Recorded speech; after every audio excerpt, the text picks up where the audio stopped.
With the recent addition of Jamboree to the beloved Mario Party franchise and of course the upcoming Switch successor, we can safely conclude that Mario Party on the Nintendo Switch is done and dusted. You get 3 games and they share a lot, but what they don't share is consistency and of course the boards. Today I will be going over the grand total of 16 boards in chronological order, and I give every board 3 pros and 3 cons to show its strengths and weaknesses. But obviously sometimes the pros heavily outweigh the cons and vice versa. After each board you get to see where it ranks compared to the other boards. The first board you will see on Super Mario Party is Whomp's Domino Ruins, and it's also a great showcase of the cycle this game goes for. The not so great square mash. As you can see, there are a lot of rectangles and squares that shape the branching paths and variety. The theming, honestly, it's not bad. I dig the usage of common Bowser enemies, especially since we're talking about a more casual series within the Mario world. Mario fans will recognize Whomps, whether it's just their look or also its name. Combine it with the big set piece of the dominoes and the rolling boulder and the presence of the 2 Whomps that block your path, it adds to the theming. The function of the set piece is nothing new, but it's still one of the strengths of this board. The less strength are the shops and the Lakitu. Although you will not interact with them early on, it's often rewarding to go for them since you move slowly with a 1 to 6 dice honestly, and mushrooms and golden dash mushrooms can be of great help. The cons of this board though, well, despite its likeable theming, the layout is on the generic side, the board is too small and the beginning section is boring. With that, I place the board 14th out of 16th next. From the ruins we take a detour to the mines. And this board is another perfect example of how to design squares in which you play in circles. How many squares do you see on this image? It almost feels like there are more squares here than in Minecraft, and it is saying something, lads. And if you just look at all the decorations and the theming of this board, then I can only come to the conclusion that this is a big con of this board. You know, walking through mines, tunnels and having a lot of events related to mining actually could make for an amazing board. But we don't get more than this big open square space with some awesome decorations on the side, but nothing really interesting in terms of layout. Speaking of cons, let's continue there. The second con of this board is the size.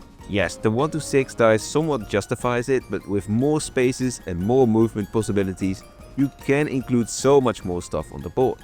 The third con is however the most disappointing one, being the King Bob-omb set piece. From the beginning you get shown that the big King Bob-omb is up to danger, but when he finally explodes, it is nothing short of underwhelming. You lose half your coins if you are in his proximity. Is that all really?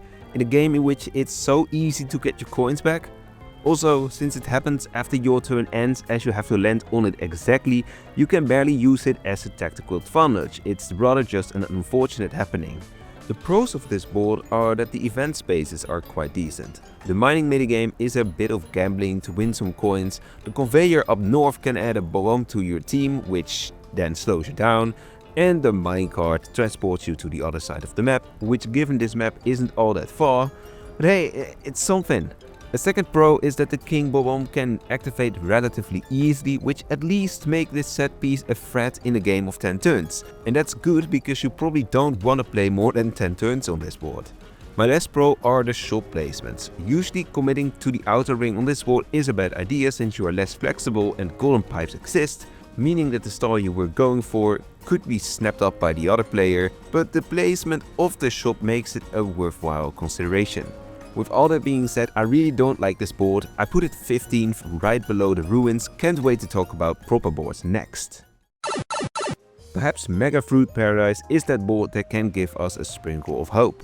This board claims to be a paradise after all.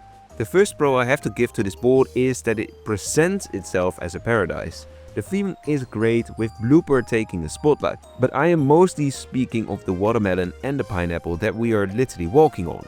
Yes, the other 2 islands are boring as heck, especially the starting island is super generic and feels like the standard Minecraft island you don't want to spawn on, but at least the fruit islands stand out. The second pro has to be the blooper bridge. At some point in the game, this bridge can very well become crucial for getting to a certain island. And the third pro, and absolutely the last one as well, is the present event. In the northwest, you can take one of two presents, one holding a Lakitu that lets you steal coins or a star, and the other one is home to a piranha plant that steals a few coins of you. The fact that you can loop around this small island, given you aren't unlucky to end up in the pipe, makes this a fun island at least to roam around. But all in all, that's not a very strong list of pros for this board, is it? The cons weigh a lot more on this board, as you will see.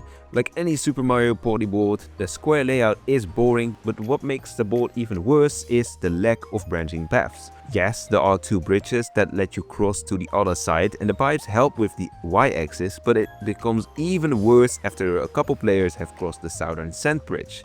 As you will see, it crumbles, and now you suddenly have two islands that are disconnected, and the only way of reaching or leaving is by having a lucky roll or a custom dice to end on a nearby event space that lets you warp through a pipe. The last con is that this map really lacks event spaces and set pieces. The only event space you will find are related to the pipes and the blooper bridge. The presents offer a necessary twist to the Lakitu by making it a 50-50, but oh, imagine it was a guaranteed Lakitu up there. You could just go farm gold and stars up in the northwest, and yeah, that would just be so busted. To probably no one's surprise, this one takes 6 teams, absolutely the rock bottom, and it's such a bad map. Paradise is in the name, the vibes give it a similar feeling, but playing on this board is anything but paradise. I have one word to describe this board: tantalizing. Yes, it looks epic, albeit small, but in reality it is unlikely to satisfy your desire for a good Mario Party board. A strong pro of this board, which puts this ahead of other boards within this game, is that the star price will vary. Is this new? No, but at least it is new in this game. It makes you play a little bit more conservatively, save high rolling items for when the price drops eventually, and use the more lucrative path if nothing is near the star yet, and it has a high price. Well, high is relative, of course. The extras shop on the right is cool with its limited item, and so is the small area on the left where you can only get by landing on this event space near the Whomp.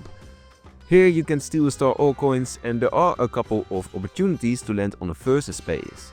Now let's go to the cons. Once again, the size is too small and the layout is too squarey. Since this board has a stationary star, and you can buy two if you want to when you reach that, the game gets really linear. You try to reach the top as quickly as you can, and oh yeah, what breaks the board is that despite its relative unique mechanic of the price changes, the economy in this game is still busted, also on this board, so usually you can buy 1 or 2 stars regardless of the price. Very tantalizing indeed. Number 13 is what it gets, and thereby it's my favorite SMP board, but that does not say much. After we had Megafruit Paradise not too long ago, we look at Yoshi's tropical island in Mario Party Superstars. And even though this is by no means the best of the best, it's already so much better than what we just came from.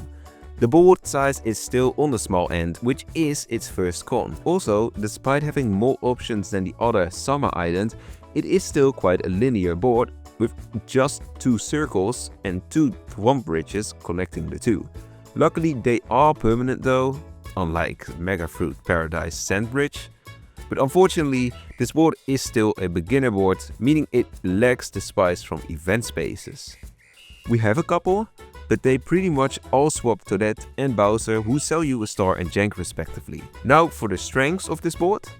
First of all, we have the Whomps, which I think are a cool mechanic to cross or let other people not cross the bridge. If you're feeling evil, you can raise the tax to an insane amount so that the poor dudes cannot afford it and are essentially trapped on the island. Also, I want to give props to the Eastern Island, which is packed with all sorts of craziness like the Boo, 2 Bowser spaces and a chance time. The left island is a more peaceful place where you can constantly get coins, but it's fun that this contrast is there because it offers tactical choices. The last pro of course has to be the star switching. The first time I played this board, I had a lot of fun with the constant chaos that the star swapping was, and trust me, you don't want to face Bowser on the right island when he puts you right below 50 coins to steal a star with the Boo. This may not be the most replayable board ever, as you get to see every corner of it in around 10 or 15 turns, but if you need to introduce someone to Mario Party and you want chaos, this board could actually bring that. I ranked this board 7th. If you are enjoying this video so far, make sure to leave a comment and leave a like. I would love to know your favorite boards on the Nintendo Switch in the comments.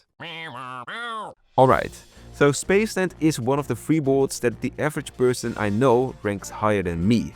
I really want to like this board because its theming is great and it's a big one too, with a lot of paths to choose from, some really cool set pieces and all, but there are some caveats that prevent it from ranking high for me. The majority of the sections are kind of empty and the ones that are interesting are locked behind the gate. Skeleton keys are not the hardest thing to come by though. Don't get me started on the sniff it patrol though. I guess if you are with friends and just trolling around, this can be a fun mechanic, but if you want to achieve anything on this board, you can say goodbye to it once you are in the line of the sniff it patrol. The last con is that the Bowser coin beam is kind of disappointing. I rarely ever see anyone get screwed by this thing, apart from myself in this one game. And honestly, it would have been a lot better if it only needed 3 triggers, or if there were like 2 straight sections that were involved instead of just this one line.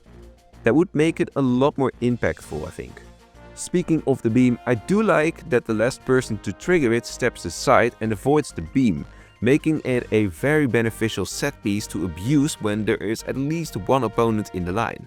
Also, this board has 2 ball opportunities and 2 Koopa banks, which at least adds places to avoid or to go to. Also, one of my favorite sections of any Mario Party board is the small loop around the middle right, where you can also access 2 chance time spaces behind the gate. If you have a high roll with a double or triple dice and a skeleton key, you can very easily lower the count of the Bowser beam and also visit chance time. So Space Land, great size board, okay-ish set pieces, maybe a bit underwhelming. This takes 11 for me, quite low I know. Nintendo! Peach's birthday cake is definitely an ingredient I would like to have on my party. As a board, it plays a little bit like Monopoly because of the linearity and of course the investments you can do to screw others. But by no means does it come close to the other board that also tries to achieve the greatness of Monopoly, named Koopa's Tycoon Town from Mario Party 8. What this board does offer though are the piranha plant traps on the lower part of the cake. I do consider this a pro of this board because it adds a risk-reward element to an otherwise simple board. The other cool thing is the flower lottery, I guess, which although random has the chance to let you visit Bowser to lose a bunch of coins, but also makes you avoid potential piranha plants and gives you a shortcut to the star. The star is namely stationary. The last cool thing about this board is the aesthetics and theming, but you know that if that is one of the major pros, this board is somewhat lacking. And when it comes to the cons, we can quickly see it as well. The board is small and has no interesting layout. Even though the bottom is filled with event spaces leading to piranha plant traps, the chance of yours specifically hitting someone are really quite low, especially when custom dice and double and or triple dice are in play, which make it a questionable purchase you should only do if you can afford it. Why did Daisy literally just use a custom dice block to roll on a red space?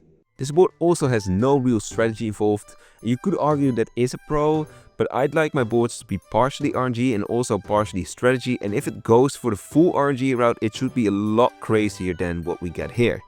I rank it 10th.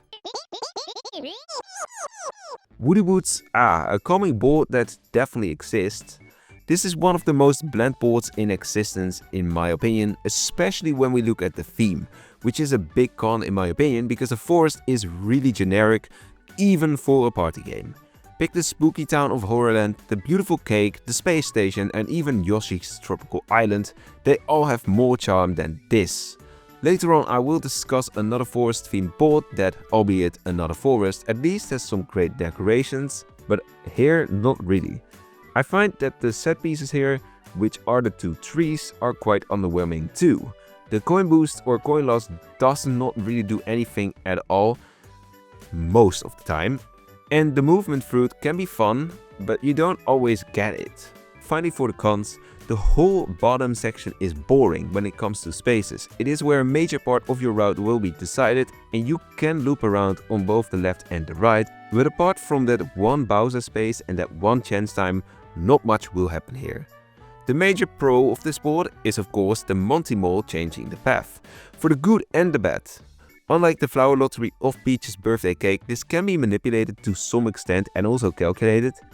except for if someone lands on an event space right before it. But also you can pay Monty Mole in the Dark Forest to change the signs, which is something fun to mess around with, but also very situational of course. The skeleton keys and the gates on this board are used in a unique way. They namely serve as a backup plan in case that the signs are not an advantage to you. The lower one also gives you a chance to land on chance time, and the upper one makes you visit the boo. The final pro is that the Koopa Bank has 3 locations here instead of the usual 2, meaning it will at least try to keep the economy low. I will place this board 9th. This board is absolutely the best board in Mario Party Superstars, and it's not even close. This is the first one that is part of the top 3. I will later review where it ranks exactly, but just keep in mind that the top 3 is quite far ahead of the number 4, and the number 4 is quite far ahead of the other boards. Horrorland evolves around the day-night mechanic that came back in Mario Party 6 as the gimmick for the whole game. That's how good it is. At day and night, different set pieces and roads are accessible, whilst others are not. For instance, at daytime you can move the Whomps around and regular boos, whereas at night King Boo wakes up and the piano and violin in the center become active. Day and night change every 2 turns automatically, but you can also manipulate it by going to Kamek on the top, for example. A second pro is the eyeball, which I always thought was a bit weird because it asks the player to pay to Whomp and the player's character is just calm and relaxed. And then when you accept the trade, oh, then suddenly your character gets the chills and starts running. As if a living eye on itself isn't scary enough. Well, this board also has 3 Koopa Banks, but not only that, there are also 3 boos and King Boo. King Boo is basically a boo, but it steals from all players. Personally, I don't often play games with more than 10 turns, so I don't get to see the full potential of King Boo mostly, but even stealing coins from 3 players for free can be a lot of fun. And if you happen to be rich, you can absolutely go for the stars. Thinking of cons here is quite tricky, but if I have to nitpick, I would love it if King Boo would also be active at daytime. Especially if you play 10 turn games, this could really help a lot. Also, the warp with the eye is really strong and it could be a bit more expensive. Also, the bottom skeleton gate is on the boring side, I have to say. There is a regular boo there, but not much to write home about other than that. But if those are the nitpicks, then you know, it's a good board and it ranks 3rd in total. We're now leaving the Superstars behind us to move on to Jamboree, which has the most boards of the Switch, namely 7. Honestly, if we look at this ocean with the islands, the word Jamboree is not what I would use to describe this game or the hub world. I'd rather think this could suit the Mario Party 8 Carnival event more, but let's not get distracted. SMP Jamboree is a great return to the formula that was loved by most fans, me included. One of the boards that is not really loved by me is Goomba Lagoon. The board has similar issues as Megafruit Paradise with the whole "you are stuck on an island." I had one game in which I was literally stuck for 4 turns on this stupid 4-space island because an opponent used the tide shell. And even though you get tons of items and coins from the lucky spaces because it's filled with that, it feels like nothing you do has any value. Goomba Lagoon, although I like the volcano theme initially, is just not that great theming wise either. The pirate section on the right is probably the best part, but it's so small that you sometimes won't even get there in 10 turns. Also, the sections that got flooded are some of the better parts too, meaning that during parts of the game you can't even get there, looking at the boo. And even the main set piece, the volcano, is underwhelming.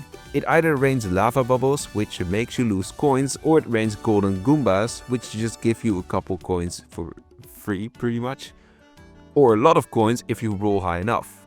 Since this board does not really offer any opportunities to spend a lot, it helps inflating the economy, which is still an issue in this game by the way. The pros of this board are that if you ignore the tide, the layout is quite good, not special, just good.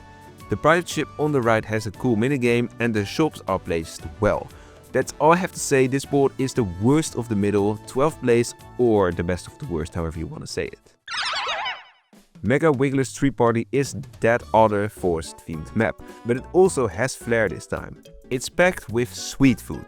Pancakes, honey, cake, you name it, it's all there on this Treeparty. But is the board itself any good? Well, I would say so. The Mega Wiggler in the center obviously takes the spotlight, but I think that as a main gimmick it isn't quite enough to make me like it. It's definitely good though for anyone who wishes to play on a calmer board, because it's not all that special. The Bowser spaces that spawn on the back and the alternative route it creates when you wake up Wiggler are cool, but nothing mind-blowing. If it created a path to a few spaces that were otherwise not reachable with another set piece there, it could have been way better in my opinion. But yeah, it's just how it is. In general, I would say this board lacks spice. You have your basic Bowser spaces, Chance Time and Boo, and other than that, it's just two piranha plants that nap your coins and will nap more of players who land there after you. The left side on the board feels quite empty too, especially that is where something should have been added in my opinion. But there are also likable things about this board. I like the alternative route up top, which slows you down most of the time, but gives you some opportunities to earn coins. The shops are also placed really well here again, and I like the board size. Mega Wiggler's Treeparty is a beginner-friendly board, I would say. It does nothing crazy, but also the cons are not big problems either, so it takes 6th, which is maybe higher than you think, but it also says that most boards on the Switch are not the most memorable things I've ever seen. Roll-on Raceway, on the other hand, is a board I'm less fond of. It brings back the same linearity of Kamek's Tantalizing Tower and Megafruit Paradise and Superstars Peach's Birthday Cake, and even though there are some branch paths, they are more like parallel roads. When it comes to evil spaces like Bowser Space and the Boo, they are packed right at the end of the racetrack, meaning that with a high roll you can pass the Bowser spaces and not have to interact with them for a while pretty easily. I would have liked it if there was also one on the top left, for example, right around the star. The last thing I don't like about Roll-on Raceway is the theming. Playing in carts on a raceway is really clever, however the surroundings are so boring and an epic stadium would have been super cool, because you could have implemented crowds, cheering and maybe some sort of support mechanic. But there are also positives on this racetrack idea. Where we get the different paths, it is done really well. In the bottom we get to choose for coins or a shop that refills your inventory. On top, it is the semi-stationary star that switches between upper and lower lane, and that can be really annoying and also funny when someone thinks they will take the right lane, but in reality you were one step ahead of them. Also, I love the Turbo Dice item. It belongs to my favorites in this game, and even though my friend had to find out the hard way that Turbo Dice will just skip the star when driving by it, it is actually a really clever mechanic that makes you cautious. Also, the jump pads are a big pro of this board, but they are also very necessary to not make this the most linear board I've ever seen. Roll-on Raceway, I may not be the biggest fan of you personally, but I still have to rank it 8th.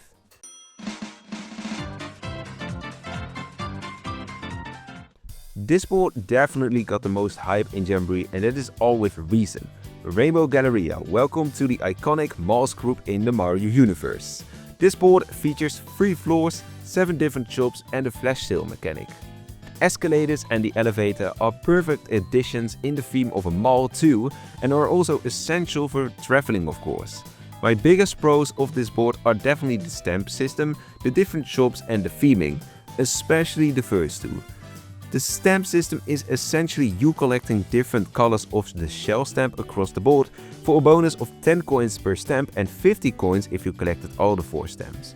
The stations are spread out really well across the board, making you go everywhere and anywhere, and the exchange is right at the start. Yes, it contributes to a busted economy, but that is where point 2 comes in. This board has so many shops that you can often spend your coins buying all types of nonsense items. There is the gold shop, which is essentially a way to gamble coins and roll high. You have the 4th place shop, which helps last plays a lot, duh. There's also your standard shop and standard Kamek shop. You can even sell an item to the Whomp in the thrift store for double the price it initially cost, and you can even get 20 coins for selling an otherwise useless lodestone. Over to the negative stand, which honestly are not that strong. The most obvious one is that the economy will be imbalanced with how many ways there are to get the coins here. Also, the bottom section is quite boring, but luckily you can get to the interesting stuff really quickly on this board. Also, the star pipe in the raffle shouldn't be a thing in my opinion, but that is really a nitpick. This board is so good it takes first place on my ranking. But we are not going to stop there because we still have 3 boards to go over and yeah, still some interesting spots to actually distribute them. Westerland is absolutely up there in the top of the retro boards on the Switch, and even though I prefer some other boards from previous entries, this is definitely not one that disappointed me. The weak sides of Westerland are also very much nitpicks. Personally, I don't like that the trace goes randomly backwards or forwards. I'd like to see it always go forwards, or you have an option for a few extra coins to make it go backwards. Also, this board is so massive that sometimes you get games in which there are not that many stars in play, but there are counters to that I will come back to later. The start of the board is also on the boring side, which is the case for most boards because yeah, the meat of the bone has to be worked for, but in this instance you very often come back to the beginning because moving trains that hit a player on the track will send the player back to the start. And when you have a lot of coins, for example, you bet your next turn will not really give you any thrills unless there are traps nearby. But once again, these were very minor nitpicks and that is part of this format. As you will see, the pros heavily outweigh the cons. The theming is good, not anything special like Rainbow Galleria, but the houses around the board, the skeletons and fossils all around really add to the vibes of this board. The biggest pros of course are the train and the fantastic layout. There are so many options when it comes to choosing your path. The skeleton gates add to this as they serve as shortcuts, and the outer ring has more going for it, but it's slower than going through the middle and you risk getting hit by the train. Speaking of, the train mechanic is very fun to mess around with, especially when you see someone on the track and you are able to ride the train or summon it just to hit another player. The milk station is also a fun feature. This brings all players together on the screen, but if you play with friends in one room, it might do the opposite. This board absolutely takes 4th place.